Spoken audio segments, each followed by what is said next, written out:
सोमवार रात को गणेश विसर्जन में हुए पथराव को लेकर अब सियासत शुरू हो गई, जिसके बाद मंत्री विश्वास सारंग ने कहा कि मध्य प्रदेश शांति का टापू है, सनातन त्योहारों में विघ्न डालने की अनुमति नहीं दी जाएगी, दोषियों पर सख्त कार्रवाई होगी। वहीं विधायक रामेश्वर शर्मा ने कहा, यह बिरयानी खिलाने वालों की सरकार नहीं है, प्रशासन उपद्रवियों का इलाज करेगा। इधर इस मामले को लेकर गौतम नगर थाना में यामीन, अब्दुल हलीम, साहिल बच्चा सहित कई लोगों पर एफआईआर दर्ज हुई है।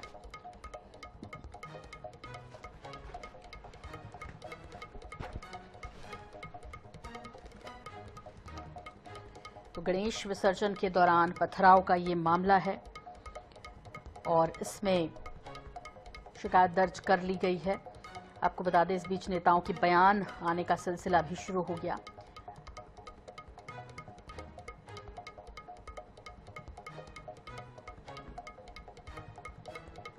जहां कैलाश सारंग और रामेश्वर शर्मा ने कहा कि ये बिरयानी खिलाने वालों की सरकार नहीं है, इस पर उचित कार्रवाई होगी।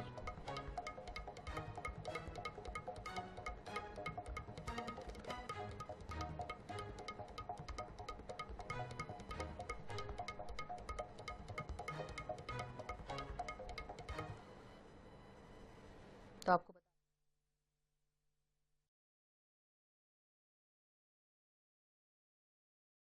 मध्य प्रदेश में शांति भंग करने की अनुमति नहीं मिलेगी और इस तरह के 30 त्योहार में यदि रंग में भंग मिलाने का काम किया गया तो सख्त कार्रवाई होगी।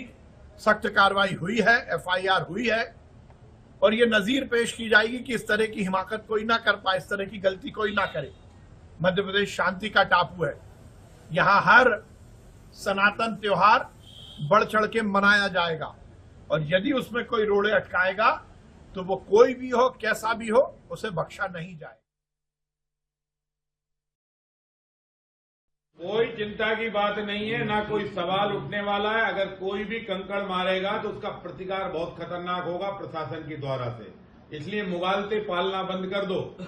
ये बिरयानी खिलाने वालों की सरकार नहीं है। ये शांति से राज करो, शांति से रहो, खूब नमाजें पढ़ो, खूब तीर्थ होने दो, खूब आरती के शंख झालर बजने दो। शंख झालर हनुमान चालीसा में बाधा खड़ी करोगे तो फिर हनुमान जी का मुकद्दर चलेगा, उसे फिर रोक नहीं पाएगा।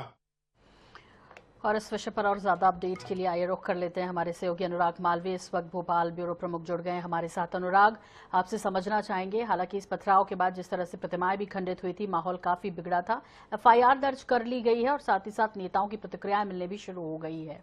क्या कुछ और अपडेट इस पर आपके पास इस वक्त? देखिए, बिल्कुल अगर बात करें तो निश्चित रूप से कहीं ना कहीं जिस तरह का ये पूरा घटनाक्रम है उसकी जांच हुई है, जांच के बाद में एफआईआर दर्ज हुई है, लेकिन एफआईआर दर्ज होने तक के मामला रुका नहीं है। अगर आज की बात करें तो निश्चित रूप से सुबह से इस पे सियासत गरमाई। सबसे पहले हिंदू उत्सव समिति के अध्यक्ष ने जो है मोर्चा खोला, चंद्रशेखर तिवारी ने। उन्होंने कहा कि इसका प्रतिकार उनके त्योहारों पे दिया जाएगा और यहाँ से थोड़ा थोड़ा माहौल संभालने की कोशिश हो ही रही थी। उसके बाद रामेश्वर शर्मा जो है मध्य प्रदेश से भारतीय जनता पार्टी के विधायक हैं, सनातनी नेता कहला जाते हैं, हिंदुवादी नेता, उन्होंने ये बयान दे दिया कि ये बिरयानी वालों की सरकार नहीं है, बिरयानी खिलाने वालों की सरकार नहीं है। अगर कंकड़ गिरेगा तो मुग्दल से जो है वार किया जाएगा। प्रक्रिया आगे बढ़ती है, उसके ऊपर पहुंचते हैं तो सरकार के मंत्री भी जो है इस मामले में कहीं ना कहीं जो है ये दावा करते नजर आते हैं कि अब इस तरह की घटनाएं सहन नहीं की जाएगी, क्योंकि इस तरह की घटना करने वालों को बख्शा नहीं जाएगा। कड़ी कार्रवाई की है और करी जाएगी। तमाम सियासी बयानबाजी हुई है, लेकिन अभी देखने वाली बात यह है कि जांच आगे किस तरह बढ़ती है और वाकई में अगर ये घटनाक्रम हुआ है तो आरोपियों के खिलाफ क्या कार्रवाई होती है, क्योंकि अभी इस पूरे घटनाक्रम पर भी सवाल उठते नजर आ रहे हैं। जी बिल्कुल। अनुराग, जिस क्षेत्र में ये हुआ है, डीआईजी बंगला क्षेत्र में हुआ है, बहुत संवेदनशील इलाका है वो, और ऐसे में पुलिस की भी तमाम व्यवस्था रहती है जब चल समारोह निकाला जाता है। तो ऐसे सेंसिटिव एरिया में एक तो ये संभव कैसे हो पाया और दूसरा ये जो लोग इसमें आरोपी बनाए गए जिन पर एफआईआर हुई है, इनका क्या उद्देश्य था? अब तक जो उन पर शिकायत दर्ज हुई है उसे लेकर पुलिस को प्राथमिक तौर पर कोई जानकारी मिल पाई क्या? बिल्कुल सोनल, जो सवाल है वो यही उठता है। पुलिस इस मामले में अभी ये नहीं बता पा रही है कि जिन पे जो एफआईआर दर्ज हुई है उनसे पूछताछ में क्या सामने आया, उन्होंने क्यों पत्थर फेंका और क्या उन्होंने ये बात कबूल की है कि क्या इस तरह का घटनाक्रम हुआ। दूसरी बड़ी बात, अगर हम आरिफ नगर की बात करें, डीआईजी बंगले की बात करें, जिसको आप भी बेहतर तरीके से समझते हैं, निश्चित रूप से यह बेहद संवेदनशील क्षेत्र है।